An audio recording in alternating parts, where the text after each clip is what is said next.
Good day to you, and welcome back to the Visit Julian Blog Talk Radio podcast. We have another organization that we're interviewing today, so I loved the opportunity to bring information about people who are doing good in the community and share that with y'all. So today we have Jeff Holt, who is part of the Friends of the Julian Library. Welcome, Jeff. Welcome. Thank you. Awesome. So basically, the Friends of the Julian Library is exactly what it says. It's an organization that's formed and functions to support this Julian Branch Library, correct? Correct. All right. And some of the ways that you do that are? Okay, very good. So our focus, a library needs, we use our money from fundraising and membership and so forth, donations to enhance the library's wonderful facilities, keep the place vibrant and welcoming. So our goal then is to basically provide the resources to make the library a success. And we're really excited because things are beginning to shift. New energy, new board members. COVID is relaxing maybe a tad. So, we're revving up the special programs, Music on the Mountain, Arts and Letters, special programs. And so it's exciting for me because I was on the board back in the early days, during the early fundraising around 2002. There was a long effort there to gain funds to create this library. Yeah. So then I kind of, went on vacation, but Well, now I'm back and totally working with Jonna Waite, our fearless leader. Well, one of the things I noticed recently, and I think it's really cool, but we got to get the word out, is someone posted on Facebook in the community group, is there a red box here in Julian? And as you know, or may not know, a red box is a machine where you can go and rent movies. Oh. And Jonna, of course, immediately popped in, and you can check out movies from the library. Not everyone up here in this community has high-speed internet. I know for years, because I live in the desert section, I didn't. And so when Netflix mailed DVDs, I was one who got DVDs mailed. It's only been recently that I've been able to stream. So you can rent movies, check out for free movies from the library. Okay, very good. Yeah, so I think that that's something that when you talk about making sure that the library is vibrant, I'm sure that you guys have something to do with the, and correct me if I'm wrong, with the selection and things that are available at the library? Absolutely. Okay, good. So that's just one example of how the library can serve this smaller rural community that, while the rest of the world may be streaming, there may be people who can't stream. Absolutely. And you go in there and you can still watch the latest movies, and you don't have to put money into a machine and then run back to return it and not get a late fee. I don't want to talk about my past with late fees. Very good. So that's sort of new for me too. Is it? Yeah. I'm not a big streamer. I kind of do the old traditional stuff, checking out books, and I just checked one out the other day. Slightly different procedure than I remember, but still, the bookstore and what's available in the library up here is amazing. That's so great to hear. Yeah, for those who want to read or learn. For me, with the library, again, before I had streaming and decent internet and yada, yada, I would spend hours in the library getting work done, sitting at a table with my laptop. And I would meet people from the community in the little study rooms. At the time we could book them and go in and, talk about stuff. So the library is a fantastic place. And I think it might be somewhat intimidating for people. There is no more Dewey Decimal System, so you don't need to be scared to death. And walk in, everybody who works there is super inviting, and just go and see what the library has to offer. And coincidentally and conveniently, the bookstore is right to the left when you first enter the library. That's correct. So you can go in, and by purchasing books there, you're supporting all that fantasticness that you see when you walk in through the gate into the library. Absolutely. So, yeah, absolutely. Awesome. Yeah. So let's talk a little bit about Music on the Mountain and how people might enjoy that and how frequently or infrequently. Okay. So there, reinstituting this with vigor. Music on the Mountain is part of our special programs. It was going strong before the COVID. Anyway, it's on the first Fridays, so we have one coming up just shortly. Joseph Luna Blues Band, February 4th at 2 p.m. And we're drawing crowds, 25, 35. We could take it up maybe, each month. They have a whole host of upcoming musicians, everything from blues bands, gypsy jazz, Renaissance. They've got it planned out for at least a year. So there's something for everyone. Absolutely. And then for those that are listening, if you're interested in finding out what upcoming musical performances will be, that link will be in the show notes. So you can go to the Friends of Julian Library. I'll make sure that on our show notes you can link right to Music on the Mountain. And I'll also, if we have other things we talk about as the interview progresses, I'll make sure that that information is also in the show notes. I have personally attended Music on the Mountain, and I saw the Blue Man Group. No, not the Blue Man Group. The Tall Man Group. Not the blue. The tall. It's easy to get confused. The Tall Man Group, and they were fantastic. And I also enjoyed Nathan James, and both were just so entertaining and foot tapping, and it's just great. I highly recommend giving it a shot. It's just something pretty unique and wonderful that Julian offers. So pretty cool. Yep. Every first of every month on Friday, midday, 2:00, free to the public, open to the public. Yeah, just about everything that happens at the library, if not everything, is free, right? Yeah. Yeah. So that's awesome. Don't say there's nothing to do, because there's something to do in Julian.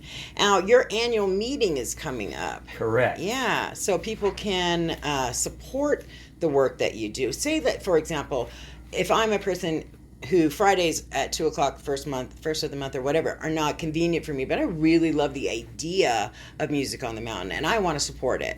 So annual meeting means annual membership drive. How can people support the programs that you guys do? Great question. First of all, we're trying to publicize all the events, and coming into the library, coming into the bookstore, all gives a chance for the person to sign up, become a member. Individual memberships are like $10, family $25. Yeah, I mean, it's nominal. And yeah, we're a nonprofit. All the money goes back into the library. It's So again, this annual meeting is a way of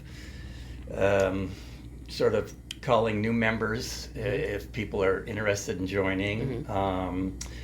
There will be financial reports, general elections, and then around 4:30 there'll be a greeting and a membership drive, and they can easily sign up right there.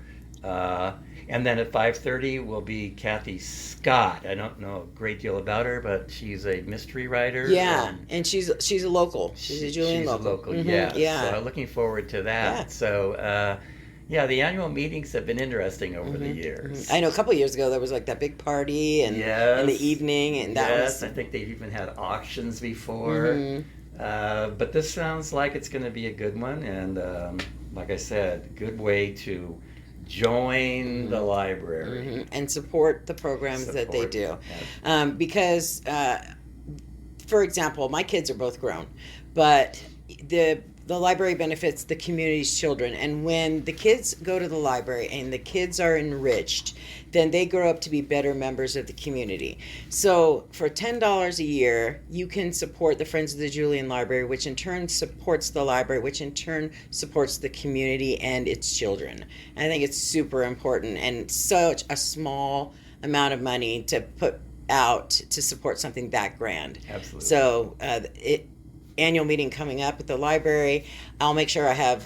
Did I just say library? Because apparently I'm 6. I'm 6 years old. Well, it's early. It's the library, and I'll have links to that too, so that people can join and support or renew and support. Because I need to renew my membership. So that's a good reminder for us all. I've seen some talk lately about the gate gate. that enters into the library. Yes. So for those who are Hubble fans, can we talk a little bit about the gate? Yes, I'm a big fan of James, and the as far as the creation, up there and the installation and so forth, I don't remember a lot of the details. I have been taking some photographs of it for our next newsletter, which is going to feature it. The big thing right now is that they're working on a plaque to highlight the library gates, and that's going to be right there as you enter to honor James and his work. As far as the installation and so forth, I was not present there, but it is a beautiful, organic, classic James Hubble design. Yeah, I'm looking at a picture of it right now, and it's just absolutely beautiful. And we'll put a picture of it up on the show as well.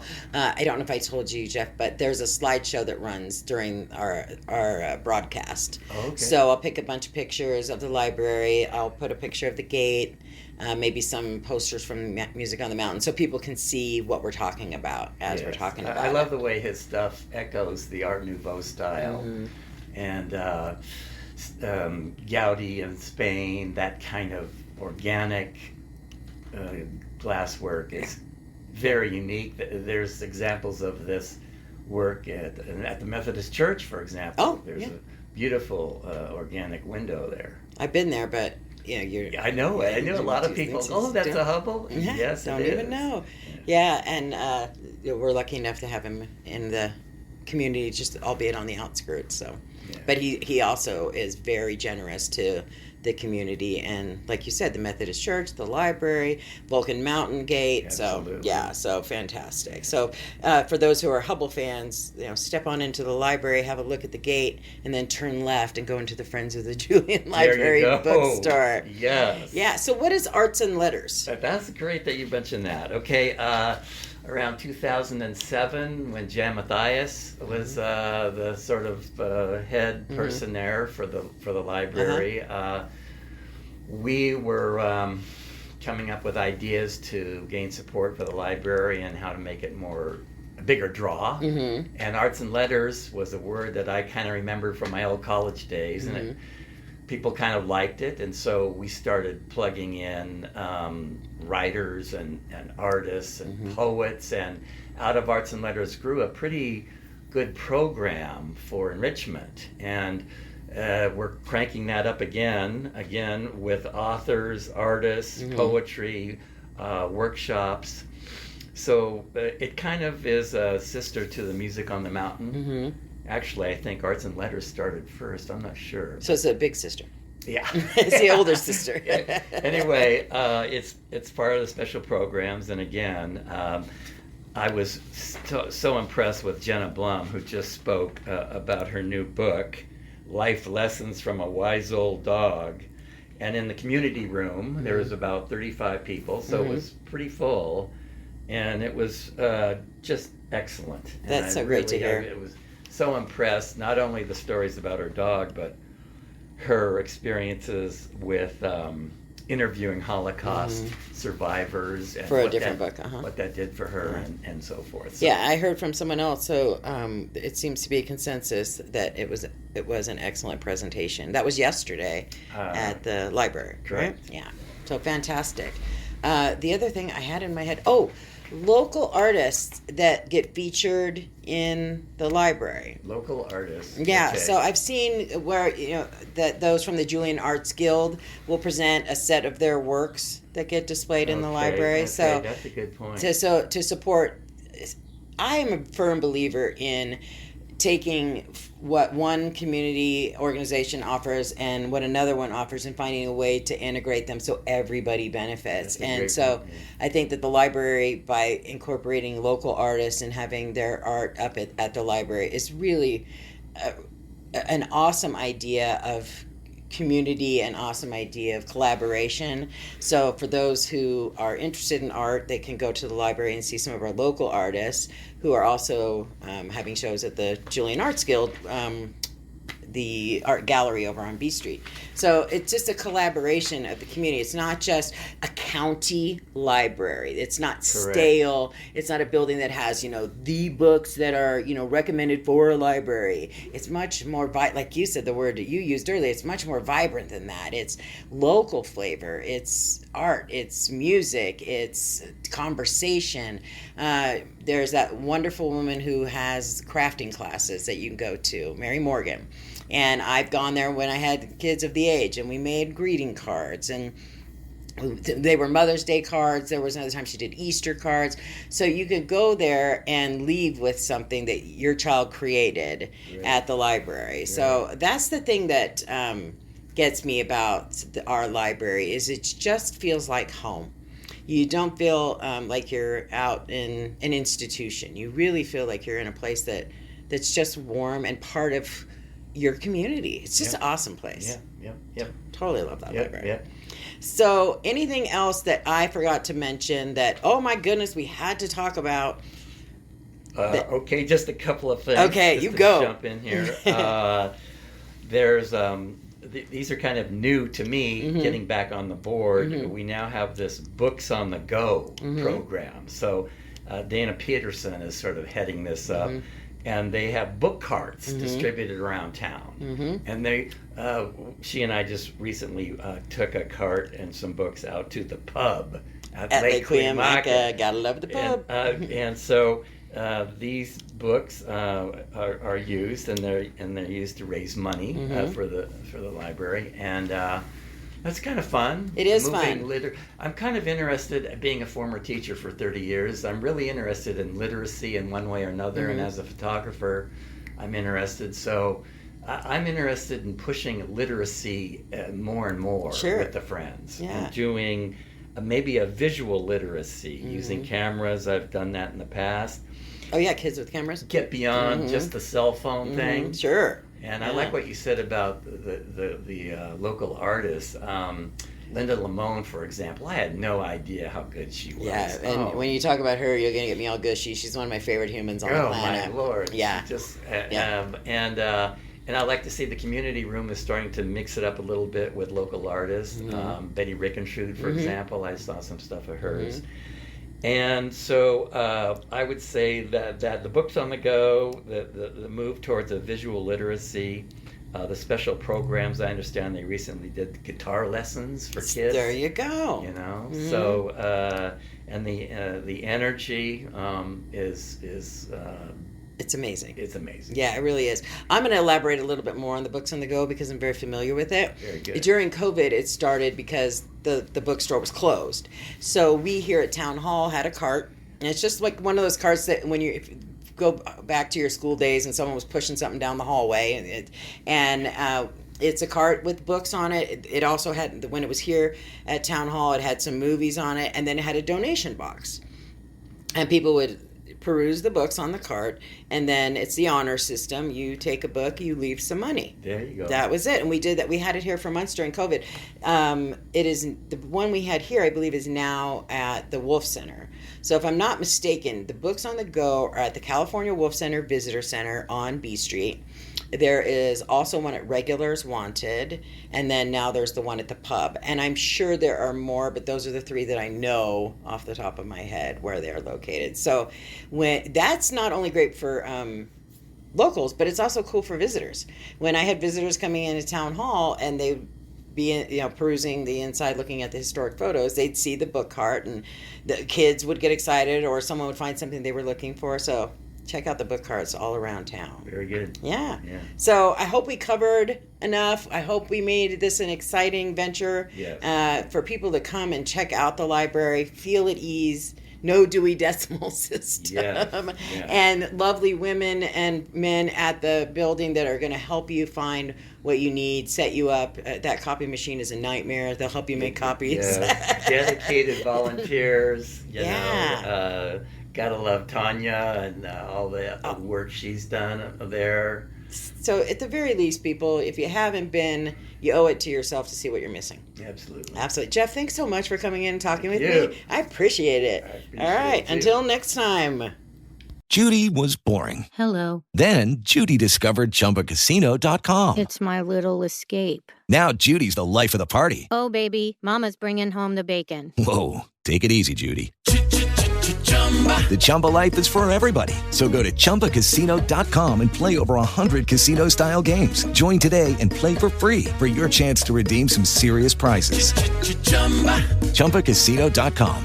No purchase necessary. Void where prohibited by law. 18 plus terms and conditions apply. See website for details.